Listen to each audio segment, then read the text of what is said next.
alien cat girl can't contain her female hormones after smelling humans' odor.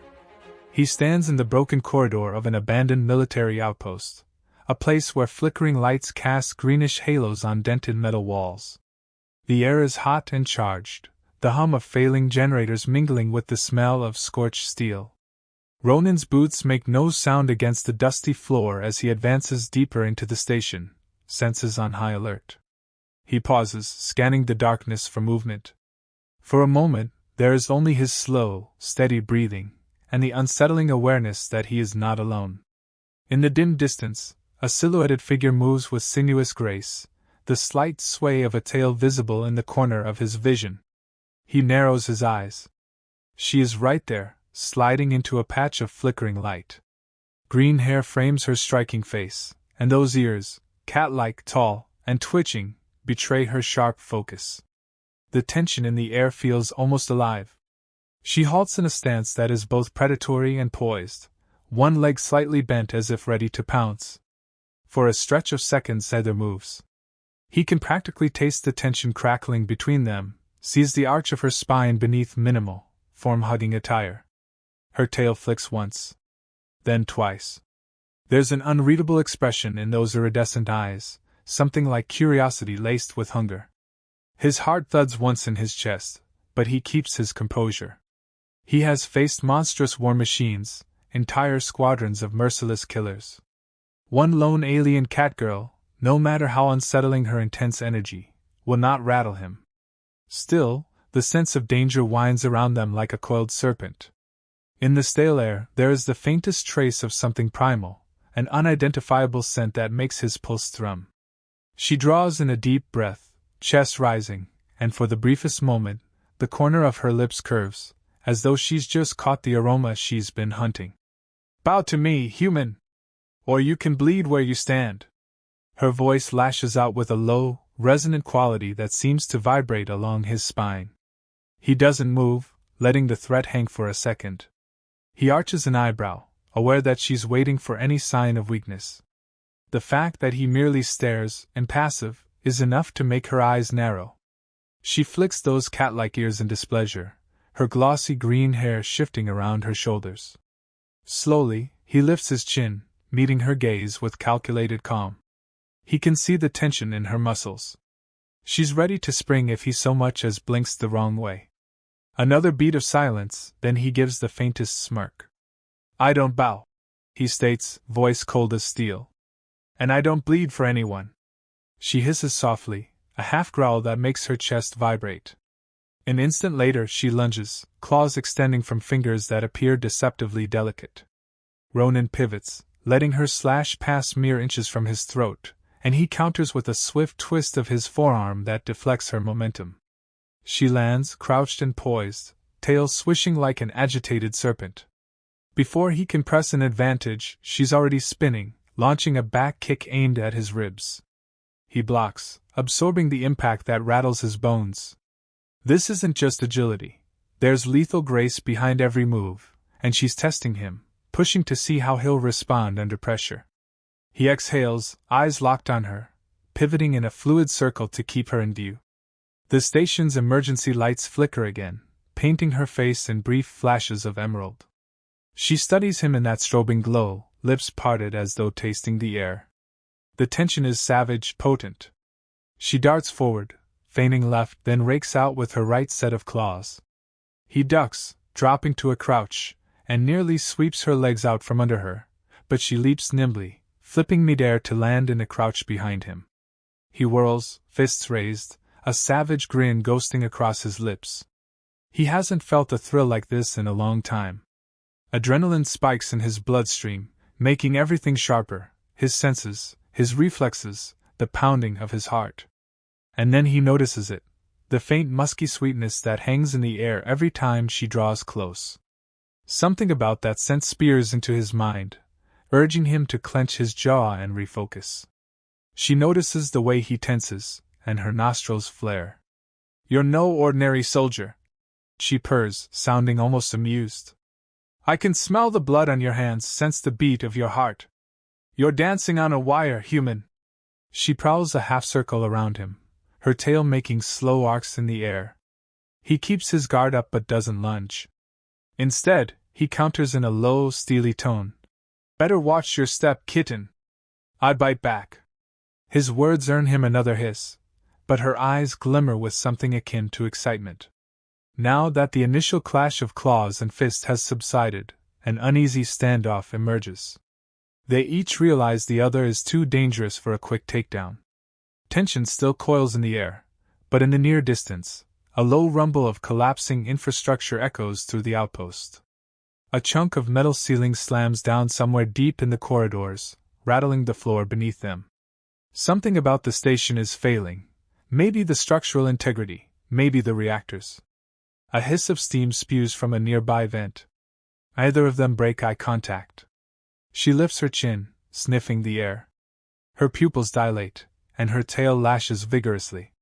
He can see tiny beads of sweat forming along her temples, and he can't ignore the flush on her cheeks.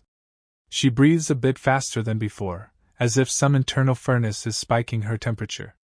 He doesn't fully understand it, but he can't deny the effect it's having. The tension thickens another notch. "You're not trembling," she mutters, her voice lower now, laced with curiosity. Any other human would be on his knees by now, or dead. His jaw flexes, but he allows himself a curt nod. "I don't scare easy. If you're here for intel, we might not have time to kill each other. This place is coming down around us."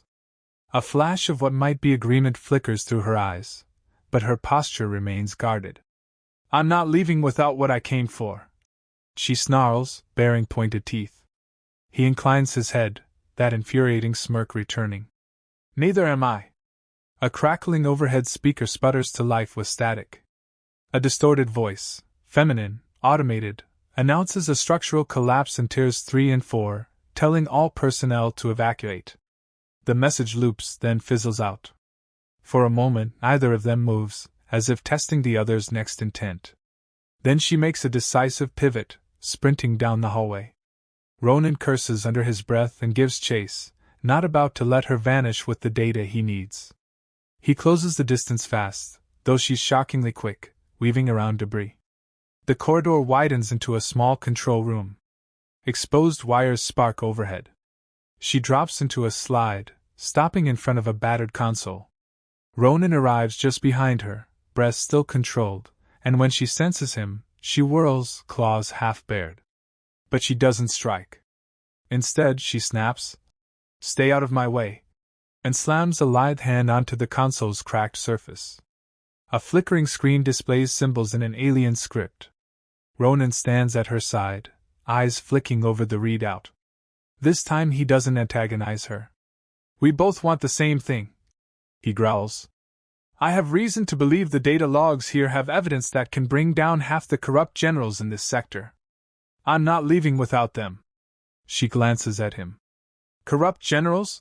she echoes in a whisper, as if that stirs something in her. But she quickly shakes it off, tapping a series of commands in her own language. He grits his teeth, refusing to let his gaze linger on her toned arms, the curve of her waist. But the station's failing environment control is turning this place into a sauna, and he can't ignore the faint must that intensifies around her.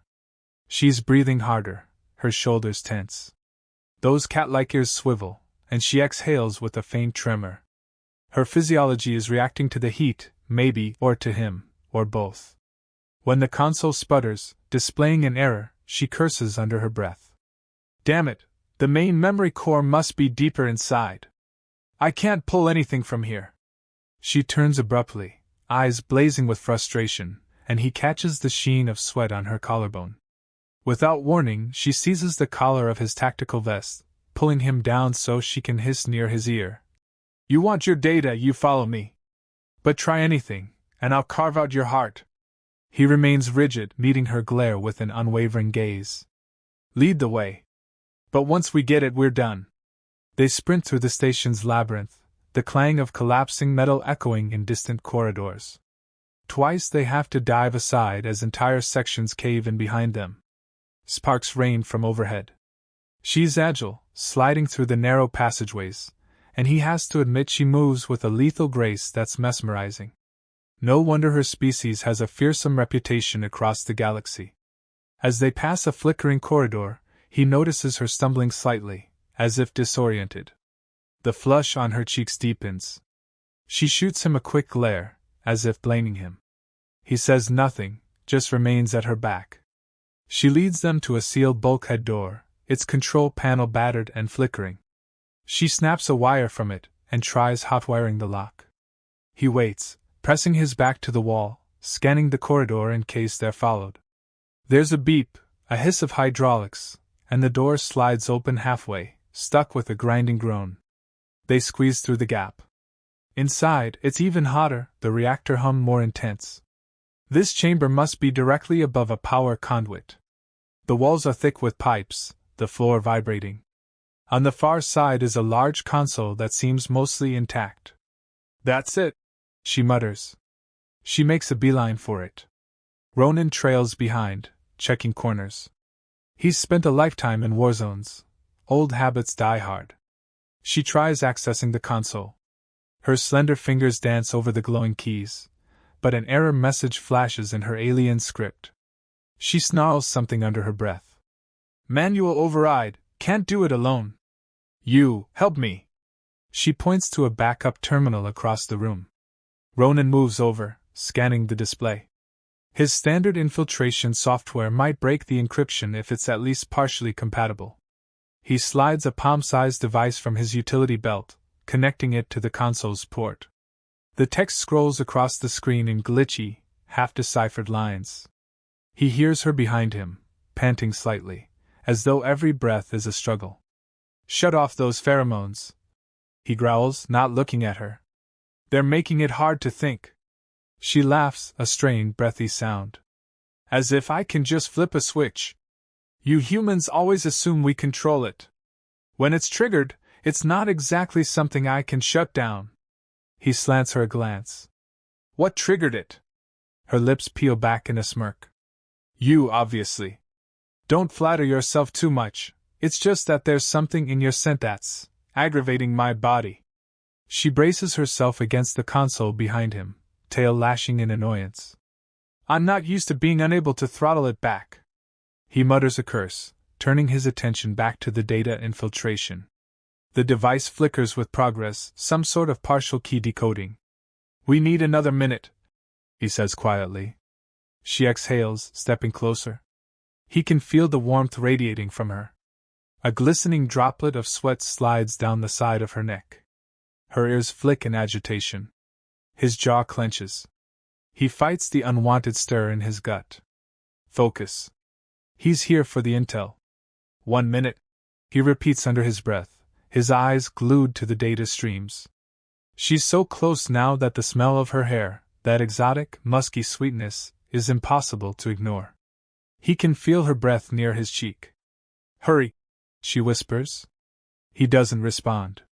The infiltration bar creeps up to 90%, then stalls. A deep groan of metal reverberates through the chamber, and the overhead lights flicker dangerously. Something in the ceiling buckles, sending shards of metal tumbling. Ronan hurls himself sideways to avoid the debris. She dives in the opposite direction, pressing flat against the console. The lights sputter out for a terrifying second, plunging them into darkness. Her voice slices through the blackness. Don't let the console lose power! The emergency lights snap on, bathing everything in a throbbing red glow. The infiltration device is still connected, the progress bar now at 96%. He scrambles to stabilize the console's power feed, yanking at cables. She rushes to another panel, forcing a manual override to keep the energy levels stable. The console sputters and then, with a final beep, the infiltration completes. Ronan grabs the device, shoving it into a sealed pocket on his vest. Got it. She straightens, panting, ears tilted back. Then let's get the hell out of. Her words are cut off by a violent quake that tears through the floor, opening a rift in the metal plating. Fire spews from below, sparks dancing in the suffocating heat. Smoke swirls around them as they stagger for balance. Without hesitation, he grabs her hand, pulling her away from the collapsing section. She doesn't resist, too caught off guard by the cataclysmic disintegration around them. They leap through the swirling smoke, lungs burning. Ronan's vision blurs. The scorching air stings his eyes, and the roar of chaos fills his ears. They burst into the corridor outside, stumbling until they find more stable ground. Then they both slide to a stop, breathing heavily. He drops her hand, turning to check the path behind them. It's a blazing inferno now. No going back that way. She coughs, swallowing hard, then fixes him with a narrowed stare. We have what we need, but the entire outpost is coming down. There's a hangar bay about half a click from here. If we can get there, maybe we can find a ship. He nods, swallowing the dryness in his throat. Let's move. They sprint again, side by side this time. There's no advantage in fighting each other anymore. Survival demands cooperation. The corridor trembles beneath them, each step more precarious than the last. As they run, the overhead lights fade in and out, a final death throw of the station's power supply. Sparks shower them. More than once, they dodge a falling beam or leap over a flaming pit. Her skin glistens with perspiration, and each time she gets close, he catches a dizzying wave of that pheromone-laden scent. He forces his mind to stay on the mission, escape, deliver the data, unravel the corruption behind the generals who betrayed his unit. He can't afford to let primal instincts sabotage that. She, on the other hand, seems equally frazzled, trying to keep her composure. Her tail flicks in agitation, occasionally brushing his arm or leg as they maneuver over debris. Every accidental touch sends a spark through his nerves. He focuses on the battered corridor ahead, ignoring the friction that builds in his chest. At last, they see a broad arch leading to the hangar. The door is jammed half shut. Grunting, Ronan and Ixara both wedge themselves into the narrow gap, pushing with everything they have. The metal groans, refusing at first, but with a final grinding protest, it shifts, and they squeeze through.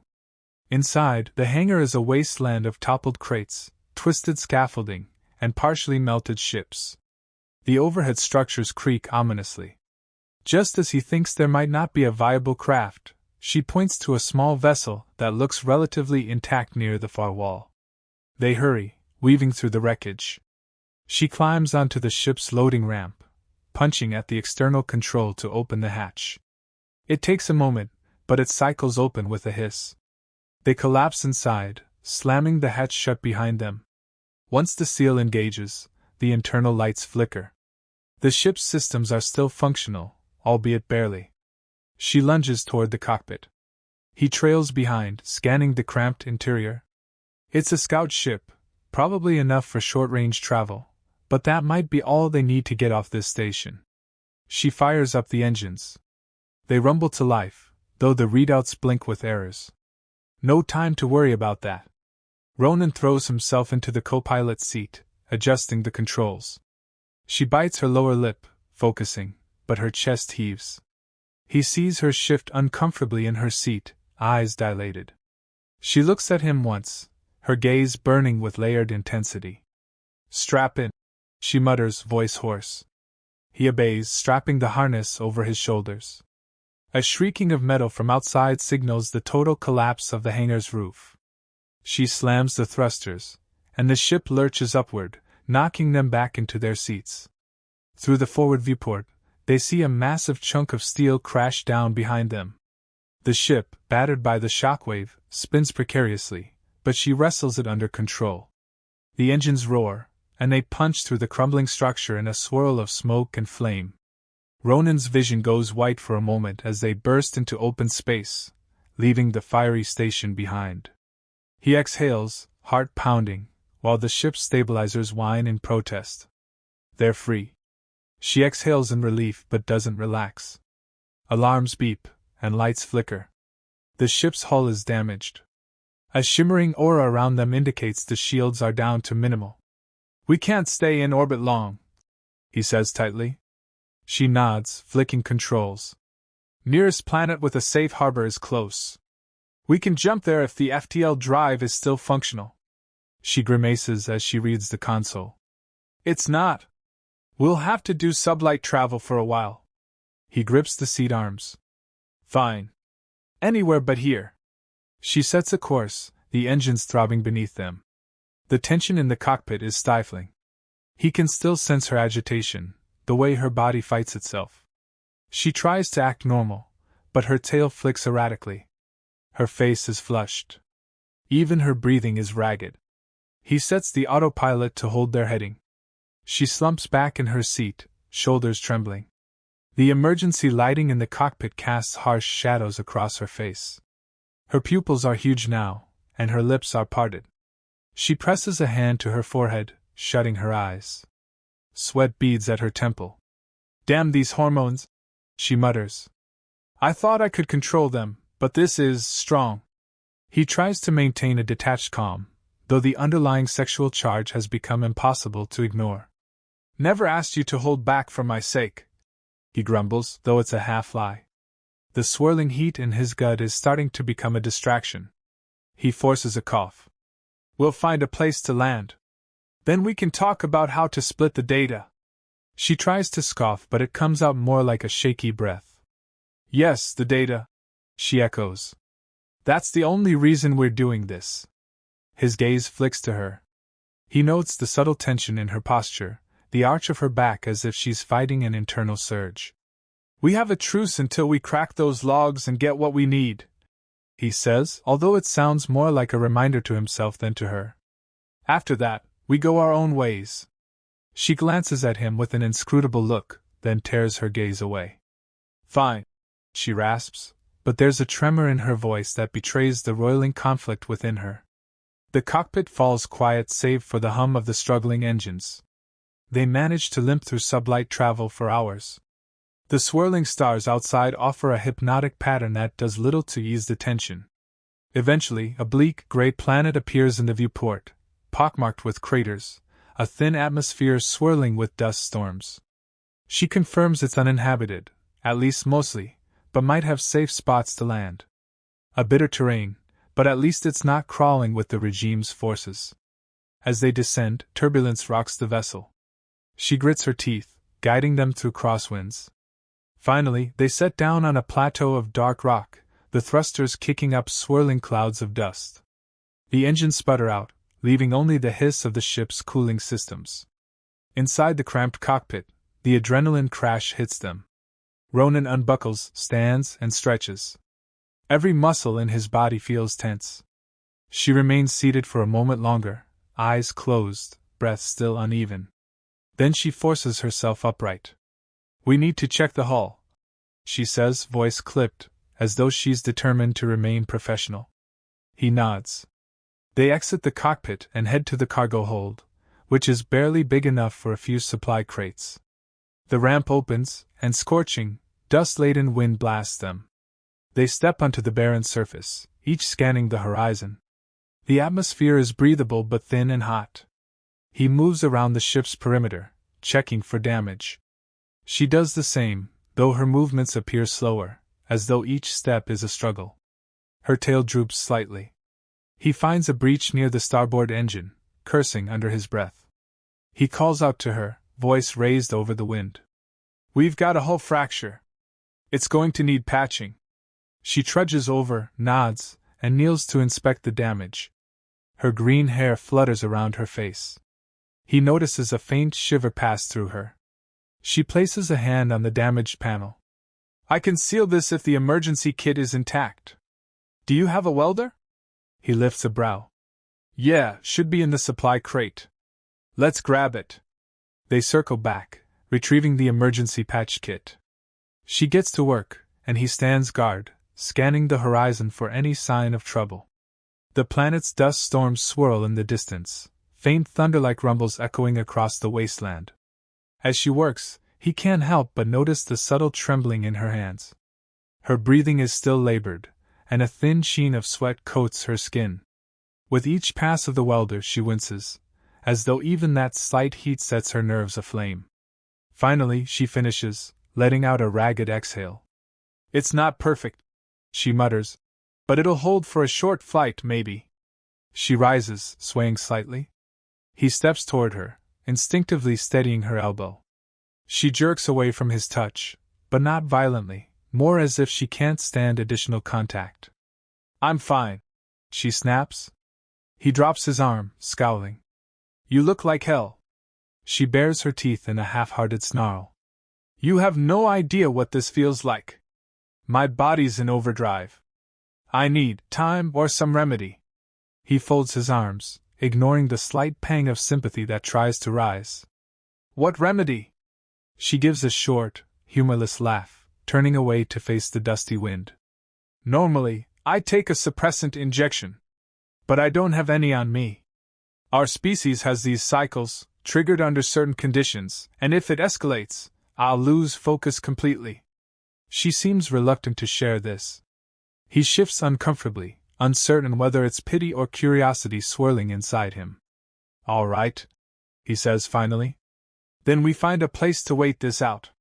You can rest, then we see about getting off this rock. She doesn't argue.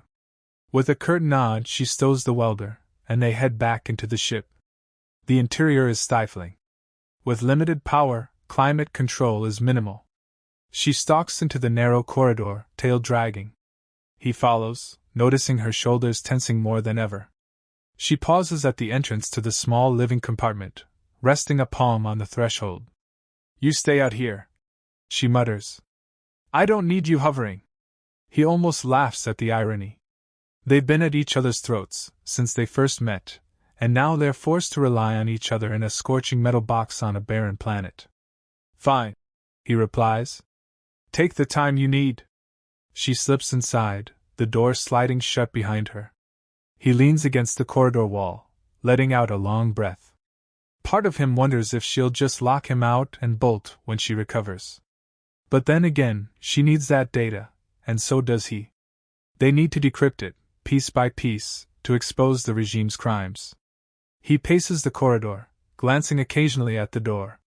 Minutes pass, then nearly an hour. No sound from within. With nothing else to do, he digs out his infiltration device, hooking it up to a small handheld screen. He starts skimming the partial files they extracted. Many are corrupted, but fragments are legible.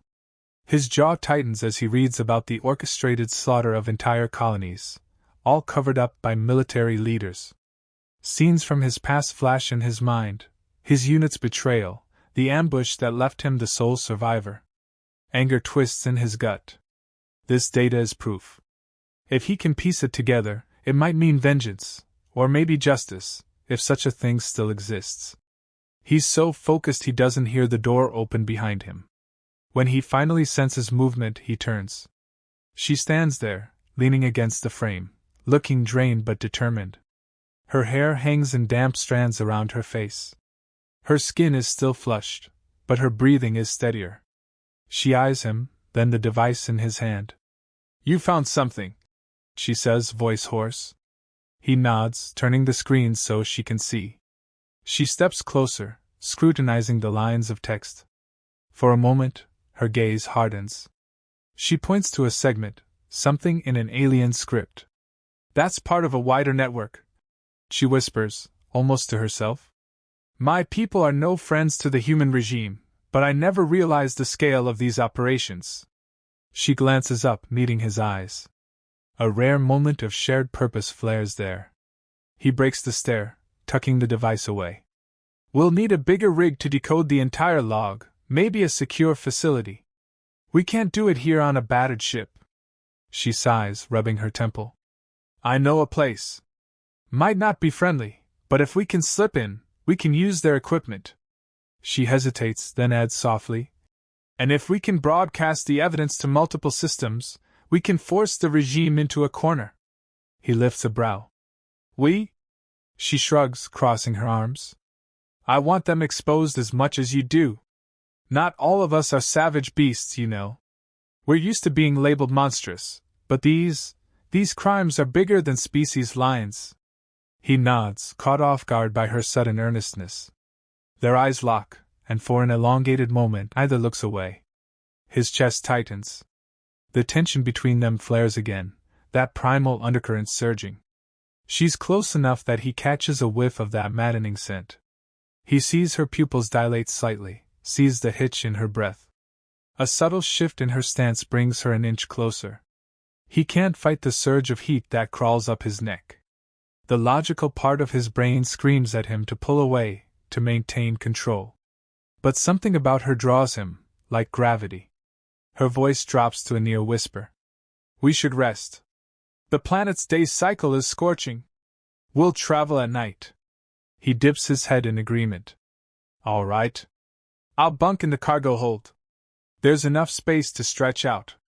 She steps back, swallowing, as though she needs that physical distance to think clearly. Fine. Lock the hatch behind you, she says, turning away. He lingers for a second, exhaling, before heading to find a corner in the hold. Time crawls as the planet's sun rages overhead, the ship turning into a metal oven. They siphon minimal power to the ventilation system, enough to keep breathing from becoming unbearable. Sweating through his shirt, Ronan dozes fitfully against the crate. His dreams are thick with memories of war, gunfire, betrayal, and always that smell of blood. When he finally jolts awake, it's near twilight. The interior is a dim glow of emergency lights, casting everything in an orange haze. He stands, muscles stiff, then steps out to check on her. He finds her in the cockpit, fiddling with the NAV computer. She looks weary but more composed, though her ears flatten briefly when she senses him. Evening, he says quietly. She spares him a brief glance. The sun's going down. We can try to patch the ship's thrusters, see if we can manage a short flight to a safe harbor. If not, we'll have to cross the dunes on foot. He nods, rummaging for the tools. Outside, the atmosphere is marginally cooler in the twilight, though still a dust-choked furnace. They work in silence, side by side, checking wires and scanning readouts. At one point, their hands brush over the same clamp, and a jolt of tension spears between them. She snatches her hand back, scowling at the ground. He exhales slowly, ignoring the frustration pounding behind his ribs. Finally, she tries firing the engines. They sputter, then die. Another attempt yields the same result. A wisp of smoke curls from a damaged coil. She smacks the control panel in frustration. We're not getting off this rock by air, she mutters. He rubs a hand over his face. Then we walk. They stand at the ramp, staring out at the vast, dusty expanse. She points toward a ridge silhouetted against the darkening sky. If the star charts are right, there's a salvage station out that way. Might be about 10 kilometers. Could be abandoned, could be inhabited by scavengers. Either way, we might find parts or a better ship. He shoulders a gear bag. Then let's go. They set off into the gloom, dust swirling around their boots. The planet's night is still hot, but at least the blazing daylight is gone. Her tail swishes as she walks, sometimes brushing the side of his leg if they stray too close together. Each time, it sends a tiny spark along his nerves. He tells himself it's just a physical reaction to the tension, the heat. But deep down, he knows it's something more. The journey is arduous. The dust storms cut visibility to a few meters, forcing them to rely on the faint glow of a handheld scanner. Wind-driven particles scrape their skin. Yet, despite the harsh conditions, there's a rhythmic tension in their shared steps. Every so often, she tosses him a glance, her eyes gleaming in the darkness. He clenches his jaw, pushing forward. He refuses to be undone by a swirl of pheromones. But the dryness in his throat and the pounding of his heart betray him. Time blurs. The ridge looms closer, then they crest it, seeing a flicker of artificial light below. The salvage station, a ramshackle facility of rusted metal domes and arrays, hunkers against the rocky terrain. They halt at the crest, scanning for signs of life. No immediate movement. They descend carefully, stepping around boulders until they reach a perimeter fence. It's half buried by drifting sand. She spots a gap, and they slip through, creeping between piles of scrap and gutted vehicles. The place is eerily silent. Finally, they reach what seems to be the main entrance. The doors are sealed, but a side hatch stands ajar. She motions for him to follow. Inside, the corridor is lit by flickering overhead lights, more stable than the station they left, but still old and neglected. The air is stale, musty, but at least it's not scorching. They pass a storage area full of rusted parts, then a workshop. No bodies, no sign of recent occupation. In the workshop, she finds a console that still powers on. She fiddles with it, scanning for ship parts in the station's inventory. He keeps watch at the door, scanning the gloom. After a moment, she speaks softly. There's a partial drive core in the lower level. If it's still intact, we might salvage it. He nods, glancing at her. The overhead light reveals the sheen of sweat on her skin again. She looks exhausted, but she keeps going. They proceed deeper, following the console's directions. The station's labyrinthine hallways lead them down a flight of stairs into the lower complex. It's cooler here, but the darkness is oppressive, only small emergency lights guiding them. When they reach the designated storage bay, they find massive shelves loaded with dusty equipment. The part they need is at the far end, sealed in a crate. Ronan pries it open, revealing a battered drive core. She kneels, scanning it. It might work, she says, a hint of relief in her tone. Then footsteps. Both of them snap alert, instantly on guard. In the gloom of the far corridor, a figure lurches into view, shining a handheld light. He's human, or mostly so, in ragged attire. At the sight of them, he levels a makeshift weapon. Who the hell are you? He barks. Ronan shifts, one hand on his sidearm. She crouches low, tail lashing. Relax, Ronan says, voice low but firm. We're just scavenging. We'll take what we need and go. The man's light flicks over them, hesitates on Nyxera's feline ears. That's a damn Catwoman, he growls. You alone? Another shape emerges behind him, a second scavenger, also armed. Tension spikes. She bares her teeth, a soft growl rumbling in her chest. Ronan angles himself to shield her slightly. The second scavenger sneers. Boss might pay good for a creature like that. Ronan's lips curl back in a silent snarl. Try it, he says coldly, and see what happens. The first scavenger glances around, as if assessing the odds. Then he raises his weapon. Drop your gear. Both of you. Ronan's heart pounds. She hisses. Something primal surges in the pit of his stomach. He can't let them take her or the data. But they're in a tight spot, physically and strategically. He watches as she licks her lips, tension coiling in her muscles. Her eyes narrow in a way that suggests she's about to pounce. You want to do this? He asks the scavengers quietly. They hesitate. Then the second one lunges forward, swiping with a rusted blade. In a burst of movement, Nyxera leaps at him, agile as a striking panther. Her claws slash, disarming him, and he howls in pain. Ronan pivots to face the first scavenger, who fires a shot that zips past Ronan's shoulder, striking a metal girder with a deafening clang. Ronan lunges, delivering a swift elbow to the man's jaw. He staggers, groaning. A second blow knocks him flat. The tension is over in seconds. The second scavenger lies whimpering, clutching a bleeding arm. The first is out cold. Nyxera stands over her victim, chest heaving, pupils blown wide. For a moment, she looks ready to tear him apart, but she grits her teeth, forcing herself to step back. Her breathing is ragged, but she manages to keep from sinking into a frenzy. Ronan exhales. We need to move. Others might have heard. They quickly gather the drive core. She clutches it to her chest, and they hurry back toward the upper levels. The corridor feels longer now, every shadow a threat. They pass the workshop, shutting down the consoles so no one tracks what they accessed. By the time they reach the entrance, the adrenaline is wearing off, replaced by fresh waves of heat that shimmer between them. Outside, the night sky is black, dotted with faint stars. The dust storms have moved on, leaving the air oddly still. They slip past the perimeter, stepping carefully over the battered fence. The moment they're clear, she drops to one knee, setting the drive core down, gasping for breath. Are you hurt? He demands, kneeling beside her. She shakes her head. No, it's just everything. The fight. The heat, your damn smell.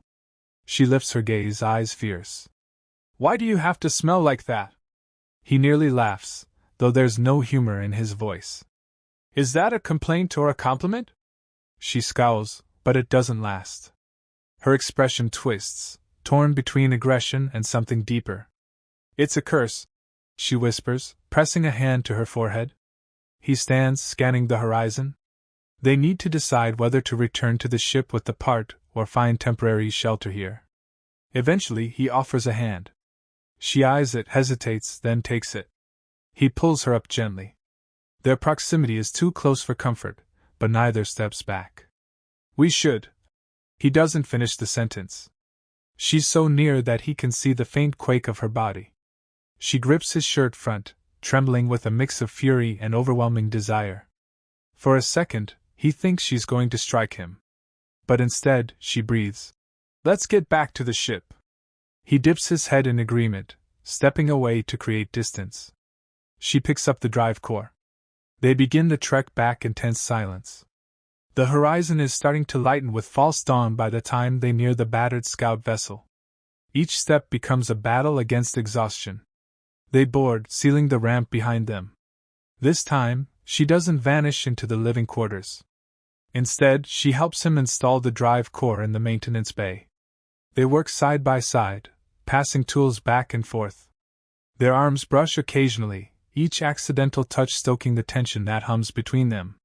When the final connection is made, the drive core hums to life in a low, steady tone. She leans back on her heels, wiping sweat from her brow. "It's not perfect, but it might be enough to power the FTL in short bursts." He nods, grim. "We'll see. Let's get to the cockpit." They gather their gear, ascend the small ladder, and strap in. The ship's systems flicker. She toggles the ignition, and the engines sputter. This time, though, the drive core's hum stabilizes them. She flashes a quick, triumphant grin, bearing a hint of fong. "All right. Let's see what this bucket can do." The ship rattles as it ascends, dust swirling beneath them. He watches the readouts anxiously. The thrusters hold. Altitude climbs. The star-dappled sky expands around them. She checks the NAV console, entering coordinates. "There's a small outpost 2 light-years away," she says. "They have advanced tech. We can break in, use the equipment to decrypt everything. Then we broadcast. The regime won't be able to silence it fast enough." He nods in agreement. "Then we're done." She flicks him a sidelong glance. "If that's what you want." He doesn't answer. The tension in his chest says something else. She goes to engage the FTL, but the panel sputters.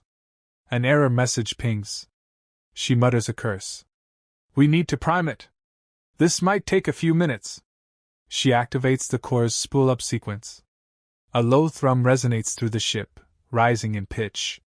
The cockpit lights flicker as power reroutes. He leans back in his seat, exhaling.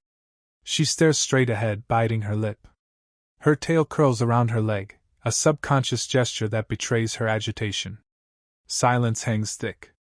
Then, in a soft, wavering voice, she says, "I can't think straight when you're this close." He stiffens, heat flooding his face. "I'm not doing anything," he mutters. She scoffs. "That's the problem. You stand there all calm, like you're untouchable. Everyone else would have fallen for my pheromones by now. Begging, drooling, but you just clench your jaw and keep going." There's a bitterness in her tone that catches him off guard. "You want me to drop my guard?" he counters, voice low. "You want me to lose control?" She turns, eyes blazing. "Part of me does," she breathes. "And part of me hates that I do." Before he can respond, a warning beep signals the FTL drive is ready. They both refocus on the console, bracing themselves. She pushes the lever forward, and the stars outside stretch into lines of light. The ship lurches, then stabilizes in faster-than-light travel. She exhales with relief. "We'll have a short window before the core overheats. That might be enough to reach that outpost." He nods. "Good." Another tense quiet, broken only by the hum of the engines. Eventually, she rises, stepping away from the pilot's seat. "I need a moment," she murmurs, pressing a hand to her temple. He stays behind, scanning the readouts. The outpost is marked by coordinates that flicker on the display. He closes his eyes for a second, letting the wave of exhaustion roll over him. The day's events, escaping the collapsing station, wrestling with the scorching planet, fighting scavengers, have taken their toll. And all of it overshadowed by the relentless undercurrent of attraction he's tried to deny. When he finally pushes to his feet, he goes to find her, half dreading what shape she might be in. He finds her in the narrow corridor near the living quarters, leaning against the wall. She's breathing heavily, eyes shut. Her hair clings damply to her cheeks. Her ears twitch. He stands a meter away, uncertain. She senses him, opens her eyes, and for a moment, raw hunger flickers across her face. She clenches her fists, as though wrestling with an impulse to pounce. He can practically see the war inside her. "We need a plan," he says quietly. "Once we get to that outpost, we'll have to break in quietly. You and I can handle that. You distract the guards or staff, I slice into their systems." She nods, swallowing hard. "Yes.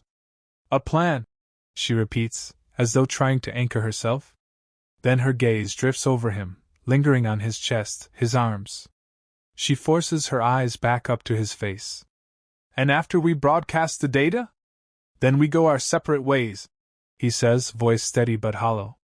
She scoffs, lips twisting bitterly. "You keep saying that. Maybe you should." She pushes off the wall, brushing past him.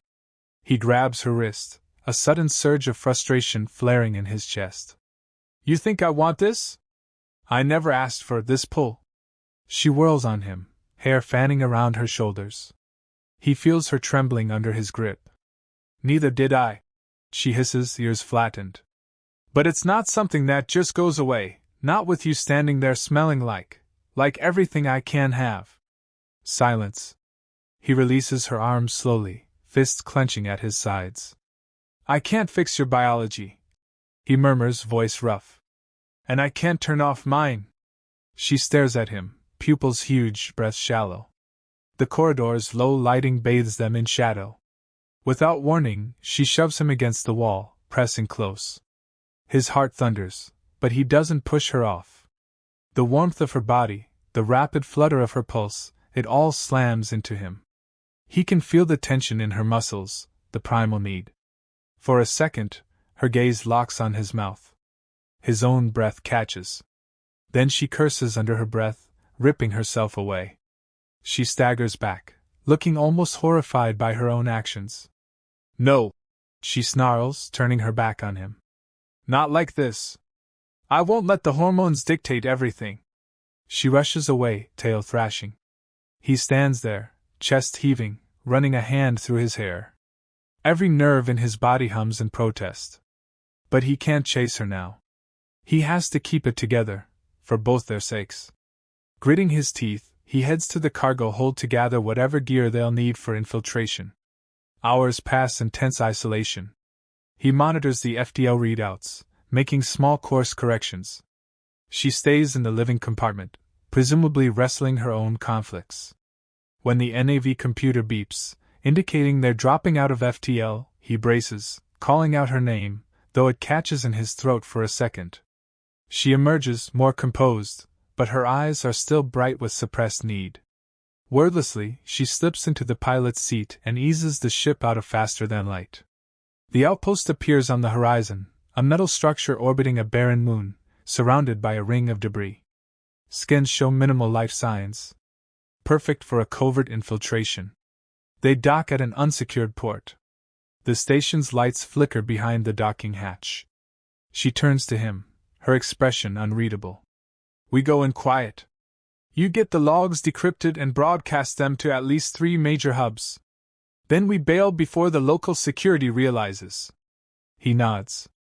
"Understood." Together, they exit the ship, stepping into the outpost's docking bay. It's dimly lit, with only a handful of battered ships moored. So far, no one's approached them. They move in tandem, scanning for cameras. Most appear broken or offline. A side corridor leads to what looks like a control center. She takes point, tail held low in a predatory stance. They slip past a half-open door, creeping into a large chamber filled with blinking monitors. The place is deserted, or so it seems. He spots a single droid slumped in a corner, powered down. Perfect. She taps the console, powering up the interface. The system hums, archaic but functional. Ronan slides his device into a data port, his practiced fingers racing over the keys. Code scrolls, and a system prompt invites him to decrypt. He begins the long process, bypassing limited firewalls. She stands guard, glancing over her shoulder. He can sense her restlessness, the way her shoulders tense each time the console beeps. At intervals, she flicks her gaze to him, as though checking if he's still resisting her presence. The console beeps an alert. "Decryption in progress," he whispers. "We're going to need a few minutes." She nods. "Then hurry," she murmurs, scanning the shadows for movement. 5 minutes pass in a slow crawl. Finally, the system chirps triumphantly. He scans the data, sees the horrifying details spelled out in black and white: systematic extermination campaigns, hidden labs, entire fleets mobilized for genocide. His fists tighten. This is the proof he's needed for so long. She looks over his shoulder. He feels her breath hitch. Then, quietly, she says, "Let's broadcast it to every public channel. They can't bury it if we scatter it wide enough." He sets up the broadcast, choosing multiple networks. Just as he's about to finalize, footsteps echo in the corridor. Both freeze. She signals for him to keep going while she slips into the shadows by the door. He completes the final steps, hitting send, as the overhead lights pulse. The data streams away, unstoppable now. Relief floods him, but danger is seconds away. 2 armed station guards stride in, wearing mismatched uniforms. They notice the console lit up. "Hey!" one shouts. Ronan ducks behind the console. A shot rings out, sparking against the metal. Nixara emerges behind them, a feral grin on her lips. She lands a brutal kick to the first guard, sending him sprawling. The second whirls to fire, but she's too quick, raking claws across his arm. He yells, dropping his weapon. Ronan leaps up, delivering a punch that knocks him senseless. Panting, Nixara glares down at the unconscious guards. "We've made enough noise. Let's get out of here." He rips his device free from the console. "Data's broadcast. They can't stop it now." She allows a small, triumphant smile, though her eyes glitter with the aftermath of the fight. Together, they sprint back the way they came, racing through the corridors. Alarms start blaring, no doubt triggered by the guards' presence. The docking bay lights flare, revealing a handful of station crew rushing to intercept them. Shots ring out. Ronan and Nixara take cover behind a stack of crates. She curses under her breath, ears flat. "We're pinned." He looks around, scanning for an alternate path. More crew are closing in from the other side. With a feral growl, she vaults over the crates, bounding across a walkway overhead. Gunfire tracks her, but she moves too fast, flipping behind another set of containers. This draws the station crew's attention away from Ronan. He seizes the moment, slipping around to flank them. One guard notices too late, and Ronan disarms him with a hard strike, sending him crashing into a wall. The other tries to pivot, but Nixara drops from above, knocking the rifle from his hands. In seconds, the bay is clear. They scramble back onto their ship, sealing the hatch as bullets ping off the hull. She powers the engines, and they blast free of the outpost, leaving swirling debris in their wake. The jump drive thrums, but it's still overheated from the prior leap. They need to run on sublight again. She sets a course away from the station, the local star shining harshly in the forward viewport. He stands behind her seat, chest heaving, adrenaline still pumping. She rests her head back, eyes shut. "We did it," she whispers.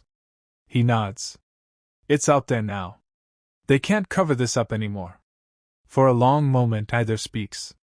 Then she pushes out of the pilot's chair, turning to face him. The tension that's been simmering for hours, days, a lifetime, flares again. He feels the weight of her gaze. She steps closer, and he makes no move to stop her. Her voice trembles. "No more obligations. No more deals. The data is free. The mission is over." He nods, swallowing hard. So it is. She lifts a hand, brushing her fingertips across his shoulder, his chest. Heat pools in his gut, every nerve on alert. Her cat-like eyes shine with raw need, and he senses her tail curling around his thigh tentatively. He exhales a shaky breath, letting the tension slip from his shoulders. I don't want to fight this anymore, he confesses, voice low. She inhales sharply, as though she can't believe he said it. Then she presses against him, a sound escaping her that's half purr, half moan. Their mouths crash together, not gentle or sweet, but fierce and consuming. It's a collision of pent-up rage, relief, and desire. Her claws dig into his back, pulling him closer. He grips her waist, feeling the ripple of muscle beneath her thin attire. Each breath is a ragged gasp. She tastes like sweat and adrenaline, and something uniquely hers. She nips at his lower lip, a growl resonating in her throat. He answers with a low groan, pressing her against the cockpit wall. The need to dominate, to claim, roars in both of them. She tangles her fingers in his hair, arching her body into his. Time blurs. They break apart only to gasp for air. She tears at his vest, flinging it aside. He tugs at her minimal gear, nearly shredding it in the process. Their bodies crush together in a heated dance of power. He's not gentle, and neither is she. Every kiss is a challenge, every touch a contest to see who can push the other further. She bites his neck lightly, and he hisses, gripping her hips. Her tail wraps around his thigh, anchoring herself, as if she can't risk him slipping away. The cockpit becomes a storm of frantic, urgent movement, punctuated by breathless moans and soft snarls. They stumble against the console, jarring a few switches. He momentarily pulls back, panting, to steady them. She doesn't let him retreat, hooking a leg around his waist. Not done, she growls. He laughs, a low, feral sound, and lifts her off her feet. She clings to him, nails raking his shoulders. The tension that's been building for so long finally snaps. In that heated, claustrophobic space, they lose themselves to each other, a savage union that blurs the line between aggression and need. Neither is wholly in control. It's a clash of claws and teeth, of raw desire unleashed at last. Eventually, they collapse onto the floor, drenched in sweat, hearts hammering. Her tail curls lazily over his leg. For a long time, they just breathe, the ship's systems humming around them. She's sprawled against him, chest rising and falling in sync. He feels the frantic pulse in her neck gradually slow. Slowly, he shifts, brushing her hair away from her face. She flutters her eyes open, meeting his gaze. There's no smug smirk or sharp retort this time. Just the depth of emotion that neither of them has words for. He doesn't try to speak either. Instead, he gently drags the back of his hand across her cheek. She closes her eyes, leaning into the touch, a quiet acceptance in her expression. The moment stretches.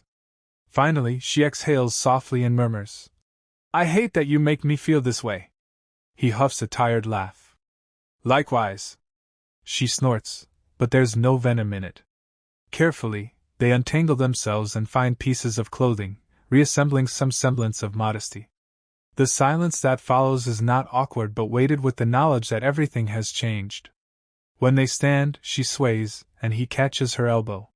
She steadies herself, turning that cat-like gaze on him again. "Where do we go from here?" she asks, not a challenge but a genuine question. He shrugs, running a hand through his disheveled hair. "I spent years chasing that data, planning to vanish once it was out. Didn't expect to." He trails off, eyes flicking to her. She nods slowly, tail flicking in thought. "I still have reasons to keep running," she confesses. "My people, the ones who cast me out for being different, they won't just welcome me back. But maybe now that the regime is exposed, the galaxy will change." Her voice is tinged with distant hope. He steps closer, placing a hand on her waist, cautious. She doesn't pull away. "We've both been alone a long time," he says quietly. "Maybe we don't have to be." Her lips part, and for a moment, she looks vulnerable in a way he's never seen. Then she rests her forehead against his chest, exhaling. "A part of me wants to say yes," she murmurs. But I don't know how to trust this. It might just be biology, hormones, adrenaline. He tilts her chin up gently. Maybe it started that way. But we could leave right now, separate ships, separate paths. We're still here. Why? She answers by leaning up to press her mouth to his, softer this time, though still a little rough around the edges. It feels like an admission. They break apart at the beep of the NAV console, an unwelcome intrusion. He checks it. They're drifting, having set no new course. She clears her throat, stepping away from him, though she keeps a hand on his arm. We need a place to lie low. The regime's going to be in chaos, but that doesn't mean they won't come after us. He nods. I know a sector beyond their reach. It's not paradise, but we can regroup. She tilts her head, cat-like ears angling. We? You sound confident. He meets her gaze steadily. I'm just offering an option. She smirks, the old spark returning. Fine. Let's see what else you've got, human. But this time, there's warmth beneath her taunting tone. He slides into the pilot's chair, adjusting the coordinates. She perches on the edge of the console, watching him with half-lidded eyes, tail swishing slowly. The tension is still there, but it's no longer purely adversarial. It's something that crackles with possibility. As the ship's thrusters propel them away from the outpost, he can't help but glance her way. She meets his gaze, and in that silent exchange, there's an understanding that they've crossed a threshold. Whatever arguments they conjure, whatever bravado they display, the bond forged in the fires of conflict and the haze of primal attraction is not easily broken. When the starfield opens before them, she rests a hand on his shoulder. So what do they call you, anyway? She asks, a teasing lilt in her voice. He quirks an eyebrow. Ronin. She rolls the name around in her mouth. Ronin. Suits you. He glances up at her. And you? She offers a small grin, revealing a hint of sharp canine. Nixara. He nods. That suits you. They share a fleeting smile, not quite gentle but strangely intimate. All right, Nixara, he says, turning back to the controls. Let's see how far we get on this piece of junk drive. She laughs softly, sliding into the co-pilot's seat. Lead on, Ronin. I'll be right here.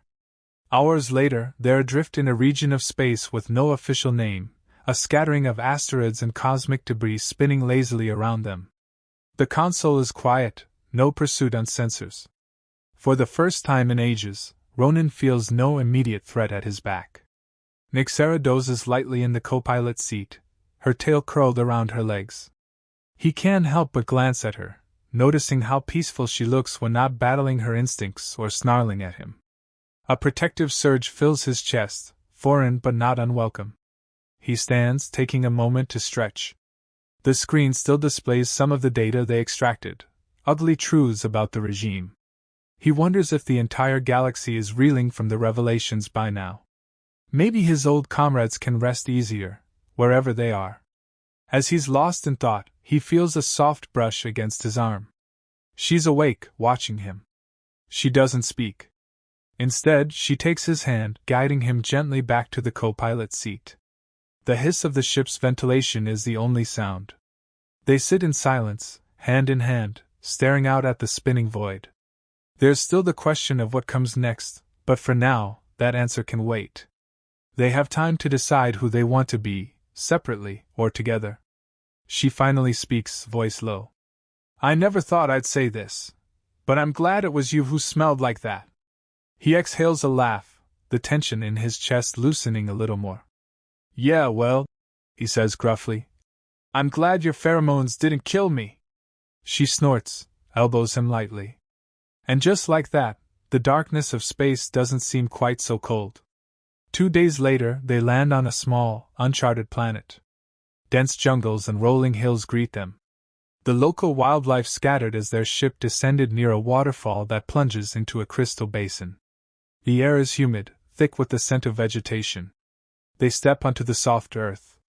He draws in a breath of the planet's living aroma, a stark contrast to the sterile air of stations and the scorching dust of the previous wasteland. She closes her eyes, cat-like ears perked, absorbing the cacophony of alien bird calls. "This will do for a while," she murmurs. "We can hide here, let the galaxy settle." They spend hours scanning for any signs of advanced civilization. It appears empty, a lush wilderness untouched by corporate or military expansions. They find a suitable clearing near the waterfall to set up a temporary camp. It's a strange sight, him, a former soldier on a vendetta, and her, an exiled alien catgirl with unstable pheromones, forging a new existence in the heart of an unknown world. He helps erect a makeshift shelter using tarps from the ship's supply. She hunts small amphibious creatures near the water, though he notices her wrinkling her nose at the taste. They share the chores, the unspoken truce evolving into something resembling partnership. At night, they sit by a crackling fire under the stars. The roar of the waterfall forms a constant background hum. Firelight dances across her features, highlighting her emerald hair. They talk in low voices about their worlds, their pasts. She reveals bits of her story, her people's rigid expectations, her genetic anomaly that heightened her pheromones beyond normal levels, the fear and reverence that followed her everywhere. He tells her about his unit, the betrayal, the endless nights planning revenge. The conversation is halting, each confession a small step toward honesty. Later, as the fire dies down, they lie on the soft grass, the sky a tapestry of unfamiliar constellations. Her tail curls around his thigh almost absently, a sign of comfort. He rests a hand on her hip, feeling the slow rise and fall of her breathing. She's calmer now, not so tense. The pheromones are still present, but no longer an overwhelming cloud. Perhaps it's the fresh air, or the sense that their war is over. He presses a light kiss to the top of her head. She murmurs something contented, drifting towards sleep in his arms. The next day brings challenges of survival, gathering edible plants, securing clean water, maintaining the ship's systems. But they work in tandem, never once reverting to the old hostility. There are still teasing barbs, stolen glances, smirks that speak of lingering hunger. They occasionally clash over small things, each used to commanding their own space. But the tension they once had, rife with conflict and mistrust, now hums with a new harmony. One afternoon, they discover a hidden grotto beyond the waterfall, a cavern lit by phosphorescent moss.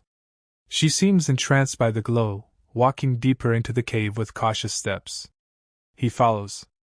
The air inside is cooler, the walls sparkling with veins of crystal. A small pool reflects flickering greenish light. She dips her hand into the water, then looks back at him with a playful smile.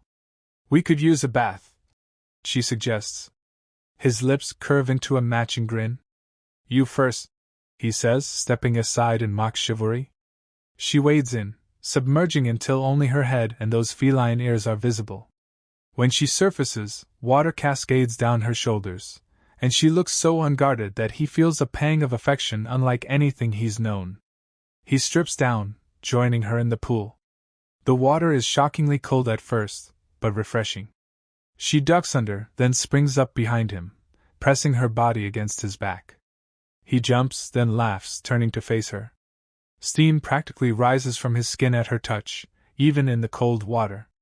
They exchange a series of playful splashes that escalate into a full embrace.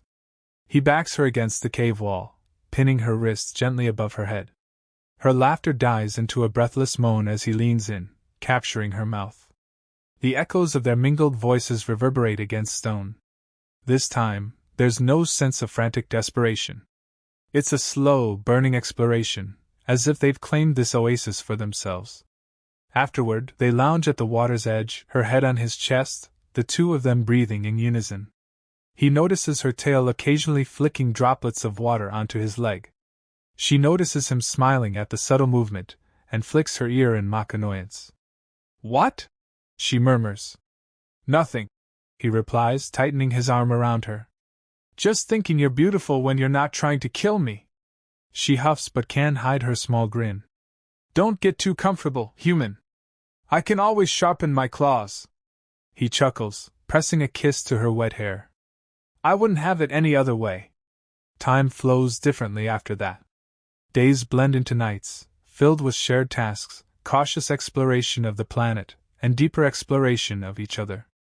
There's an unspoken acknowledgement that eventually, they'll have to leave this refuge and face the aftermath of the broadcast. But for now, they allow themselves this interlude. One evening, as they settle by the fire, she tells him quietly that she's sensed a shift in her body, her pheromone cycle easing, her mind clearer. She wonders if it's him, or the environment, or simply that she's found a balance. He listens, a hand resting on her thigh, offering silent support. When the time comes to depart, it's not forced upon them by outside threat, but by a mutual decision that they can't hide forever. He's restless, wanting to ensure the regime truly faces justice. She's curious about the galaxy's response to the revelations. They pack the ship, double-check repairs, and power up the engines. Before they break Atmo, she stands at the top of the ramp, taking one last look at the waterfall. He places a hand on her shoulder, and she sighs, turning to join him in the cockpit. As they ascend through the planet's atmosphere, she slips her hand into his, giving it a reassuring squeeze. Space greets them again, vast and endless. This time, though, he doesn't feel alone. She sits beside him, tail curled around the base of her seat, scanning the star maps. "Where to?" she asks softly. He glances at her, letting a genuine smile soften his features. "Wherever we want." She taps a route on the display. "Then let's start with the place that needs us most." He nods. The engines roar to life, and the ship leaps forward into the stars. Their journey continues, but neither is looking for an end now. The final moment that separates who they were from who they can become has already passed. The rest is up to them, side by side, forging a path that no longer belongs to fear, but to choice, and each other.